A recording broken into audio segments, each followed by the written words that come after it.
Nous allons terminer notre formation vidéo sur EBP Bâtiment 2018 sur tout ce qui va concerner les sauvegardes, les restaurations et aussi tout ce qui est archivage, puisque c'est vraiment une obligation fiscale d'archiver votre dossier, puisque dans le cadre d'un contrôle fiscal, il faut absolument donner ce fichier d'archive qui est en fait une sauvegarde, mais qui comprend également ce qu'on appelle le journal des événements.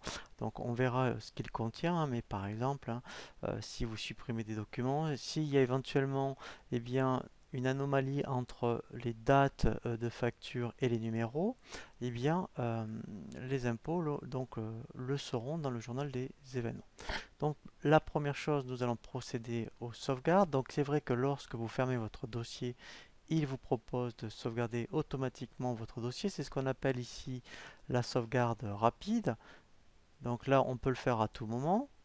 Voilà, donc là, je me laisse guider par l'assistant, je fais lancer. Et là, en fait, il va le sauvegarder dans le chemin de destination qui est prévu par EBP. Voilà. Donc ensuite on a justement sauvegarde où là en fait c'est donc de nouveau une sauvegarde sur le disque dur, mais là l'intérêt si vous voulez sauvegarder sur une clé par exemple, il faudra vraiment lancer cette option puisque là quand on fait suivant, donc là il va inclure le dossier ici que l'on veut sauvegarder. Donc là moi je vais prendre EBP bâtiment 2018, voilà, je fais suivant. Voilà, et là en fait, donc lui par défaut normal, il prend un disque local, donc vous pouvez faire cette première sauvegarde, mais après vous pouvez en faire une autre sur une clé, ou là si j'avais une clé USB, on choisit donc la clé et on met directement la sauvegarde sur une clé USB. Et après quand on fait suivant et lancer, on revient, je dirais, à la sauvegarde de tout à l'heure. Donc ça, hein, c'est intéressant de passer par là quand on veut faire une sauvegarde externe. Ensuite, on a sauvegardé tous les dossiers, donc ça c'est intéressant puisque si vous avez plusieurs dossiers dans plusieurs sociétés dans le BP Bâtiment, eh bien vous pouvez faire une sauvegarde pour l'ensemble de vos dossiers. Donc là, si je suis en monoposte, je laisse poste client serveur, je fais suivant. Voilà, je continue, suivant. Voilà, donc je peux mettre aussi un code utilisateur. Donc là, je vais laisser par défaut. Je reprends. Je vais mettre, donc il y a un code utilisateur par défaut qui est ADM. Donc normalement, il n'y a pas de mot de passe en principe. Si je fais suivant, voilà, je fais lancer. Et là, si j'avais plusieurs dossiers dans le BP bâtiment, il sauvegarderait l'ensemble des dossiers. Nous allons voir maintenant eh bien, l'opération inverse, hein, la restauration. Donc là, eh bien, effectivement, si vous avez besoin de restaurer votre dossier, donc ici, il faudra prendre restauration. On va se laisser guider par un assistant, on fait suivant. Ici, donc là, c'est le chemin, vous voyez, où se trouve votre dossier. Donc là, après, il faut sélectionner. Alors bon, moi j'en ai beaucoup, mais non, moi je vais prendre que EBP bâtiment. Voilà, je prends celui-ci. Je fais suivant. Voilà, donc là, je laisse vraiment les options. Là, comme je suis à monoposte, je laisse client-serveur. Suivant. Voilà, je continue. Suivant. Ici, donc là, eh bien, le chemin de destination, ben là, je laisse vraiment par défaut. Je fais suivant.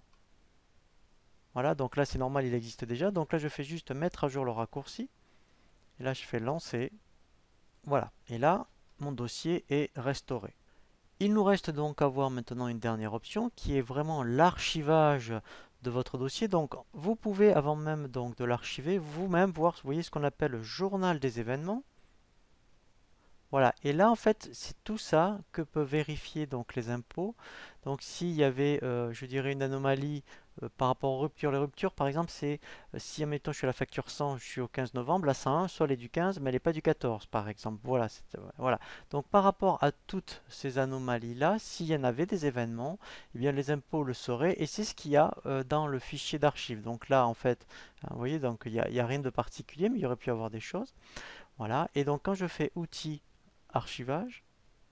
Voilà, vous avez un rappel ici par rapport à l'obligation fiscale qui date de 2006. Je continue, suivant.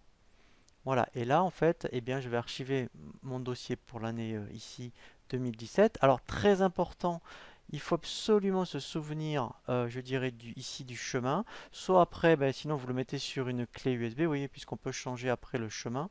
Hein, mais si vous le laissez sur le disque dur par défaut, il faudra vraiment vous souvenir du chemin. Je fais suivant, voilà. Et en fait, hein, voilà. Et après, c'est vraiment comme une sauvegarde, sauf que en plus, il y a le journal des événements. Voilà. Et là, mon dossier d'archives est terminé. Notre formation vidéo se termine sur ce dernier tutoriel. J'espère vraiment que cette formation vidéo va vraiment vous apporter les outils nécessaires pour bien mettre en place votre dossier et prendre en main très rapidement EBP Bâtiment 2018. Je vous dis à très bientôt sur jeanpierrevillette.com pour de nouvelles formations vidéo.